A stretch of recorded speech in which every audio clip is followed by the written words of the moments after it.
नमस्कार। निर्मल शिवभक्ति YouTube channel में मैं विनय कुमार गिरी आप सभी का हार्दिक अभिनंदन करता हूं।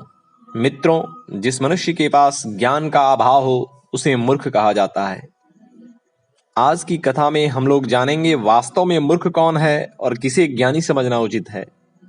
इस प्रश्न का उत्तर एक कथा में छिपा है, लेकिन कथा को शुरू करने से पहले जो लोग चैनल पर नए हैं वे कृपया चैनल को सब्सक्राइब अवश्य कर लें और बेल आइकन को ऑल पर सेट कर लें ताकि ज्ञानवर्धक कथाओं की नोटिफिकेशन आप सभी को मिलती रहे। धन्यवाद मित्रों, आइए वीडियो को शुरू करते हैं।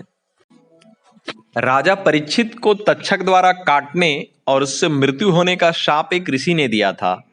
जब मृत्यु में एक दिन शेष था तब महाराज परीक्षित को विचलित देख सुखदेव जी ने महाराज के ज्ञान को जागृत करने के लिए एक कथा सुनानी प्रारंभ की।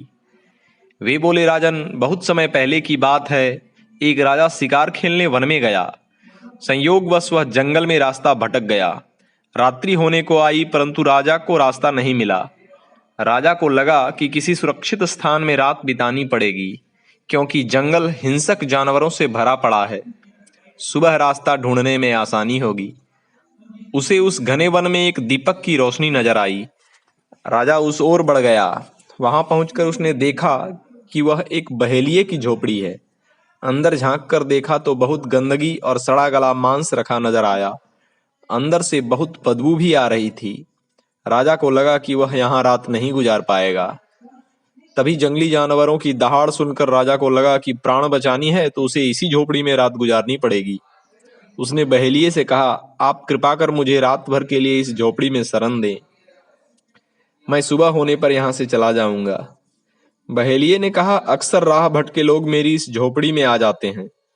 मैं उन्हें ठहरा लेता हूं, पर सुबह होने तक यहाँ की गंध उन्हें भा जाती है और वे जाना नहीं चाहते। कई बार मैं ऐसे झंझटों में पड़ चुका हूं, अतः अब किसी को शरण नहीं देता। राजा ने कहा, मैं राजा हूं, मैं सुबह होते ही चला जाऊंगा। मैं तुम्हें वचन देता हूं, मैं कोई झंझट नहीं करूंगा। बहेलिया मान गया और राजा को शरण दे दी। राजा को भी रात भर में झोपड़ी की बदबू भा गई। सुबह वह बहेलिये से कुछ और दिन रुकने की अनुमति मांगने लगा। बहेलिया भड़क गया और दोनों में बड़ा विवाद खड़ा हो गया। सुखदेव जी ने कथा सुनाकर परीक्षित से पूछा, उस राजा को अपना वचन भूलकर विवाद करना क्या उचित था? परीक्षित ने कहा, भगवान, वह कोई राजा नहीं, कोई मूर्ख ही होगा जो उस गंदी झोपड़ी में रहने के लिए अपना वचन तोड़ने पर उतारू हो गया।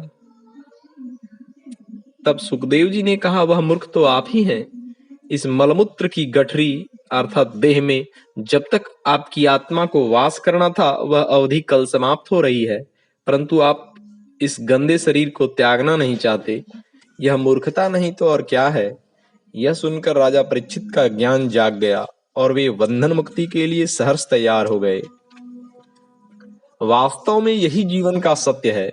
जब एक जीव मां की कोख से जन्म लेता है तो भगवान से प्रार्थना करता है कि मुझे यहाँ से मुक्त कीजिए, मैं आपका भजन सुमिरन करूंगा। और जब वह जन्म लेकर इस संसार में आता है तो हैरान हो रोने लगता है।